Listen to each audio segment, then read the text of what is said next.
Nicaragua has been struggling against U.S. and Western imperialism since as early as 1909. U.S. President Taft sent warships to overthrow the Nicaraguan president of the time, Zelaya. And one of the things that a lot of people don't understand is that he was actually trying to create a federal republic of Central America at the time, because he was trying to promote regional unity and economic integration. And this is a trend that we see frequently, not only in Nicaragua, but around the world. Whenever people are trying to build unity, people of different nationalities, whether it's the Latin American nationality, the Arab nationality, the African nationality, the Asian nationality, whenever our peoples in the global south are trying to unite, are trying to cooperate, whenever we're trying to integrate our nations, many of which were artificially divided by the European colonizers, we're trying to overcome those European colonizer borders. That's the whole goal of integration and cooperation. And that is what the United States imperialists hate the most. So I just wanted to emphasize that that is also part of Nicaragua's history. So of course Nicaragua had their Sandinista revolution in 1979, inspired by Sandino. And one of the things that really stood out to us was the amount of pride that people have in their government. It was a foreign concept to me that I only experienced when going to Nicaragua, when going to Cuba. You know, in the United States, when people go to vote, they're not voting for the Democratic Party, they're not voting for the Republican Party. They're voting against one of those two parties. They, you know, talk to any liberal today. They're gonna say, I'm voting for Kamala because I don't want Trump in the White House. Hell, talk to some leftists, some so-called socialists and communists in the United States, and they'll say, I'm voting for Kamala because I need to stop Trump. Same thing on the other side.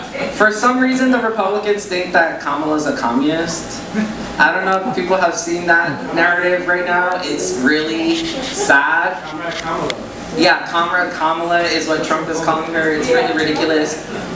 You ask a lot of the conservatives, they say, I don't really like Trump, but you know, I don't want communism, so so I'm voting against the Democrats. It's really ridiculous, but in Nicaragua, when we spoke to people about, you know, why they support Daniel Ortega and the Sandinista Party, they said they had specific things that they can point to that the Sandinista government has done for them.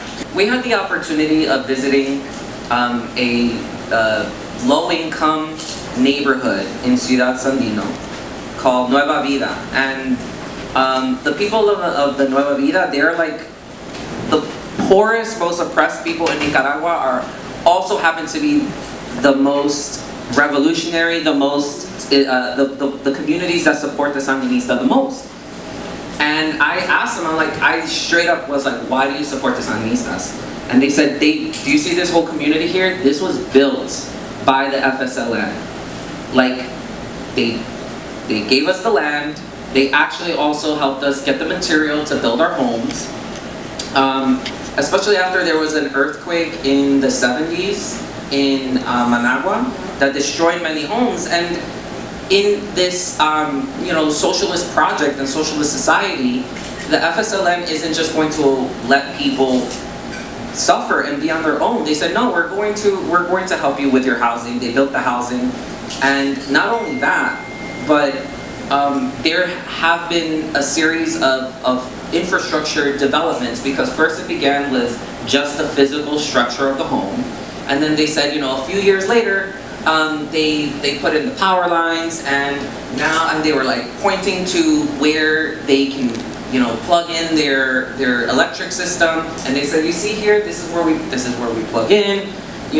We also had the opportunity of visiting a couple of homes that had like hydroponic plant systems set up so that they can grow they can grow vegetables and food. Like they're literally being taught how to have food sovereignty, how to grow your own food, so that it's natural, it's organic, it's fresh. Also in this community, Nueva Vida community, we also visited a school there. And what they told us is, we're proud to be a public school. We are a publicly supported, publicly funded, by the FSLN school.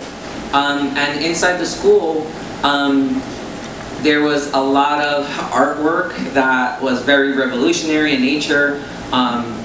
They also, another thing that stood out to me was a garden. That they had a garden inside the courtyard of the school, and they said that as part of the education process, they teach their students how to grow food, not only for consumption, but also how to grow different plants for medicinal use. This is the public school. You can see here that they have Colegio Público Nueva Vida, and they have here they have pictures of Sandino, you can see Sandino is very prevalent in their art around the school. And I think here the next slide might be the garden. Yeah, so this is the garden that even though while we were there, it was a week of celebration, so the students were not in school. But there were still students that went back to the school in order to tend to the garden, and they were walking around showing us, oh, this plant can, you could put this in tea and it can help you with, inflammation. You could, crush this and put it in this to help you with that. Like, I was just like, whoa, and these are like kids that are like in middle school, high school, and they were like, they had that knowledge. Like, not only are they learning how to like read and write, which is, literacy is a big emphasis for the FSLN government, but they're teaching them these like practical like life skills that here in the United States, like where are we learning this? And this is in the poorest communities in Managua that they're learning these skills. So I don't know. I'm just like, what? This is just like a completely different world. This is this group of 3 people. They were essentially calling themselves like the Water Access Committee, and essentially what their task was to ensure that the government is informed with the water needs of the community. And they know everybody in the community. They're like, so-and-so, based on the fact that their house is built a little bit and elevated on a hill, the water is having trouble like reaching their home, like this specific home. They have that level, that detailed knowledge of like who is struggling, to access the water, that infrastructure that is being built.